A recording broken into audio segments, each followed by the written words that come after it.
Today's reading is Giant Ant, an entry from the Nautical Encyclopedia book series. A type of insect that lives in a group focused around a queen, they dig holes in plains and caves, making huge nests.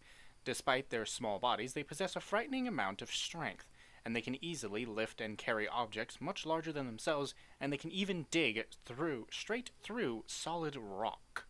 Besides the queen, the rest of them are called workers. They perform a variety of tasks, including defending the hive, procurement of food, and expansion of tunnels.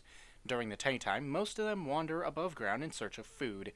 When they move above ground, yes, they trace their own paths with pheromones. Others follow the trail, and then they form a huge procession, marching in perfect unison, and even giant ants that move a bit away from this procession in search of food can return in no time at all.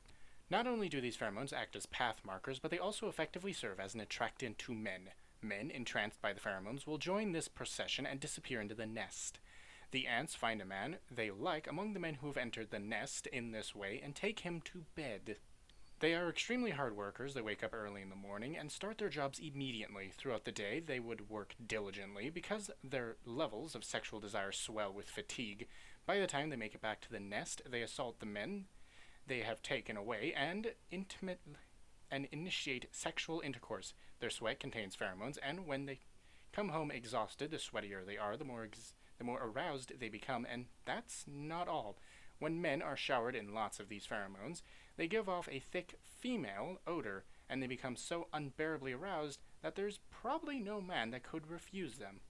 Normally, the workers have no reproductive capacity, but individuals who have frequently coupled with men have this latent ability awakened. In such circumstances, the individuals will leave their nest with their lover and form a new group and nest, becoming a new queen. Just after becoming queen, her lust will become especially high, and she'll give birth to many children in order to increase the number of worker ants. The job of men brought with her is to impregnate her with numerous children as her husband, so they'll end up continuously having sex to accomplish this. By having sex, the queen's body becomes much hotter than normally, and she'll release a huge amount of sweat. So, a huge amount of pheromones hang in the air of the queen's bedroom.